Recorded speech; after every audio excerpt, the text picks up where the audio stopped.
சில நேரங்கள்ல நம்மளுடைய வாழ்க்கையில நம்ம எளிமையாக செய்யக்கூடிய காரியங்கள் ஆண்டவருடைய பார்வையில ரொம்பவே அருமையாக தோன்றும். உலகத்தாரினுடைய பார்வையில அது எளிமையாக இருந்தாலும், உலகத்தாரினுடைய பார்வையில நீ இதை தானே செஞ்ச, இவ்வளவு தானே பண்ண, இதுக்கே வா அப்படின்னு சொல்லிட்டு கேட்கக்கூடிய நிலைமையில இந்த காரியங்கள்லாம் இருந்தாலும் ஆண்டவர் அதை எப்படி நினைக்கிறார் அப்படிங்கிறது தான் ரொம்பவே முக்கியமானது. நம்ம பெரிய பெரிய காரியங்களை ஆண்டவருக்கு பிடிக்காத வண்ணம் செஞ்சாலும் கூட, நம்ம சிறிய காரியங்களை ஆண்டவருக்கு பிடித்த வண்ணம் செய்கிறோம் அப்படிங்கிற பட்சத்தில் அது ஆண்டவருடைய பார்வையில் ரொம்பவும் உயர்ந்ததாகவும் ரொம்பவும் பெரிதான நிலைமையிலும் கருதப்படும் அப்படிங்கிறதுல எந்த ஒரு சந்தேகமும் கிடையாது.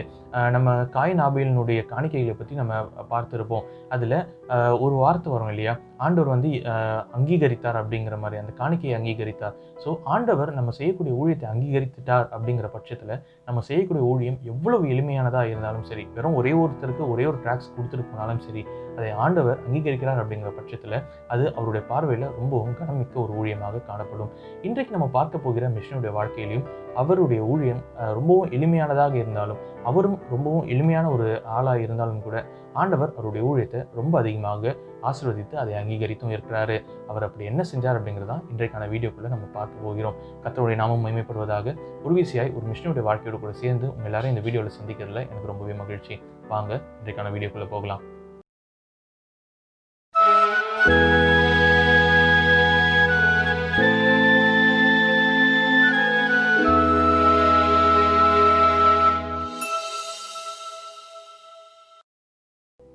டிசம்பர் மாதம் 17ஆம் தேதி 1943ஆம் ஆண்டில் தமிழ்நாட்டில் இருக்கக்கூடிய கரூர் என்று சொல்லக்கூடிய இடத்துல பிறந்தவர் தான் கிறிஸ்டோபர் மோசஸ் என்று சொல்லக்கூடியவர்.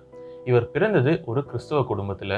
அதனால சிறு வயதிலிருந்தே ரொம்பவும் தேவ பக்தியிலையும் ரொம்பவே ஒரு ஒழுக்கமான நிலைமையிலையும் அவர் வளர்க்கப்பட்டார். அவருடைய ஆரம்ப கால படிப்பு எல்லாவற்றையும் அவர் இருந்த அந்த கரூர் மாவட்டத்திலே அவர் முடிச்சுட்டு ஆசிரியர் பணிக்கான ட்ரைனிங்கையும் அவர் எடுத்துக்கொண்டார்.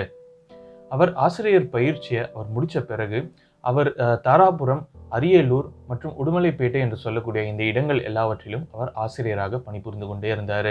இவருடைய வாழ்க்கை இப்படியாய் போய்கொண்டிருந்த அந்த சமயத்தில் 1976ஆம் ஆண்டில் அவர் நோய்வாய்ப்படுகிறாரு. அவருக்கு கடுமையான ஆஸ்துமா நோய் இருந்த காரணத்தினால அவர் கொண்டு போயிட்டு மருத்துவமனையில் சேர்க்கிறாங்க. மருத்துவமனையில் நம்பிக்கையற்ற நிலைமையில ரொம்பவும் கஷ்டப்பட்டு அவர் அவதிப்பட்டு கொண்டு இருந்தார்.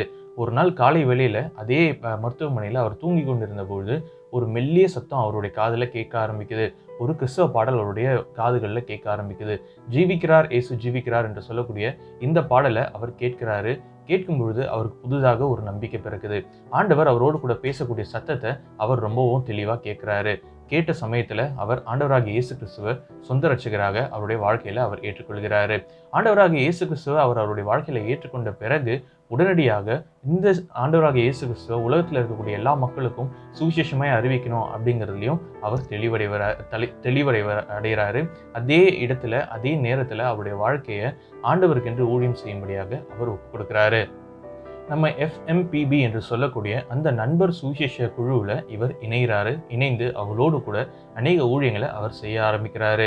இவருடைய வாழ்க்கை இப்படியாக ஊழியம் செய்து கொண்டிருந்த இந்த நாட்களில் 1980ஆம் ஆண்டில் இந்த நண்பர் சுவிசேஷ குழு அவர்கள் இவர் ஒரு மிஷனரியாக தேர்ந்தெடுத்து குஜராத் என்று சொல்லக்கூடிய அந்த மாநிலத்துக்கு இவரை அனுப்புகிறாங்க. இவரும் குஜராத்துக்கு போகிறாரு. அங்கே இருக்கக்கூடிய லோக்கல் லாங்குவேஜை ரொம்பவும் முறையாக தெளிவாக எந்த ஒரு பிழையும் இல்லாமல் கற்றுக்கொள்கிறாரு. அங்கே குறிப்பாக ஸ்மித் சௌத்ரி என்று சொல்லக்கூடிய அந்த இன மக்கள் மத்தியில் இவர் ஊழியம் செய்யக்கூடியவராக காணப்பட்டார். இவருடைய வாழ்நாள் முழுவதும் அங்கே தான் அவர் ஊழியம் செஞ்சார். அவருடைய வாழ்க்கையில் அவர் அந்த மக்களுக்காக 2 காரியங்களை செய்யக்கூடியவராக இருந்தார். அவர் வாழ்ந்து கொண்டு இருந்த அந்த பகுதியில் அநேக சிறு பிள்ளைகள் படிப்பறிவு இல்லாதவர்களாக அவங்க இருந்தாங்க. அவங்களுக்கு சாதாரணமான பேசிக்கான ஒரு எழுத படிக்கக்கூடிய நாலேஜ் கூட இல்லாதபடிக்கு இருந்தாங்க. ஸோ இவர் என்ன செஞ்சார்னா, அங்கே போன பிறகு ஒரு பள்ளிக்கூடத்தை நிறுவுறாரு. அந்த பள்ளிக்கூடத்தில் அநேக சிறு பிள்ளைகளை கூப்பிட்டு வந்து அவங்களுக்கு வேண்டிய கல்வி உதவியை அவர் செய்ய ஆரம்பிக்கிறாரு. இவர் ஏற்கனவே ஆசிரியராக பணிபுரிந்து இருந்த அந்த காரணத்தினால இவருக்கு அங்கே ஒரு பள்ளிக்கூடத்தை ஆரம்பிக்கிறதுலையும் சரி, அவங்களுக்கு வேண்டிய பாடங்களை எடுக்கிறதுலையும் சரி ரொம்பவே ஈஸியாக இருந்துச்சு அப்படின்னு சொல்லலாம். இவர் படித்த அந்த படிப்புக்கு ஏற்ற வண்ணமாகவே அவர் அந்த காரியங்கள் எல்லாவற்றையும் கொண்டு போனார். அதோடு கூட மட்டும் நிற்காதபடிக்கு அங்கே வந்து அநேக பிள்ளைகளில் அவங்கள பார்த்து கொள்கிறதுக்கும் அவங்களுடைய அன்றாட தேவைகளை சந்திக்கிறதுக்கும் வழி இல்லாதபடிக்கு இருந்துச்சு. ஸோ இவர் என்ன செஞ்சார்னா, அங்கே இருக்கக்கூடிய இந்த மாதிரி அன்றாட தேவைகளுக்காக கூட கையேந்தக்கூடிய ஒவ்வொரு பிள்ளைகளையும் கூப்பிட்டு அவங்கள அரவணைக்கிறதுக்கு ஒரு விடுதியையும் அவர் ஏற்படுத்துகிறாரு. இந்த இரண்டு காரியங்களையும் அவர் வாழ்ந்து கொண்டிருந்த அந்த பகுதியில் இருக்கக்கூடிய மக்களுக்காக இவர் ஆண்டவர் நிமித்தம் செஞ்சாருன்னு சொல்லலாம். ஆனால் இதனால அவருடைய சுவிசேஷ பணி பாதிக்காதபடிக்கு அவங்களுக்கு ஆண்டவராகிய இயேசு கிறிஸ்துவை பற்றி அதிகமாக சொல்லக்கூடியவர்களாக இவர் இருந்தார்.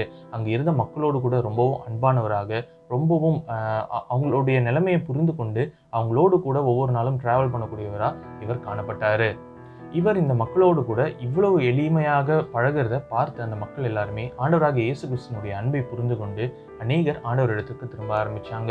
இன்றைக்கும் அந்த பள்ளிகள் இயங்கி கொண்டு தான் வருது. அந்த பள்ளிகள்லேருந்து படித்து வந்த அநேக பிள்ளைகள் எல்லாருமே இன்றைக்கும் உலகத்தில் நல்ல நிலைமையில் இருந்து கொண்டு இருக்காங்க. அது மாத்திரம் கிடையாது, அநேகர் பெரிய பெரிய பட்டம் பெற்றவர்களாகவும் அநேகர் மிஷினரிகளாகவும் சென்றிருக்கிறாங்க அப்படின்னு சொல்லிட்டு இவருடைய சரித்திரத்தில் சொல்லப்பட்டு இருக்கு. இப்படி ஆண்டவருக்காக எளிமையான ஊழியங்கள் செஞ்சாலும் அதை ரொம்பவும் வல்லமையாக செஞ்ச நம்மளுடைய கிறிஸ்டோபர் மோசஸ் அவர்கள் 1983ஆம் ஆண்டு ஜூன் மாதம் 17ஆம் தேதி கர்த்தரால் எடுத்துக்கொள்ளப்படுறாரு.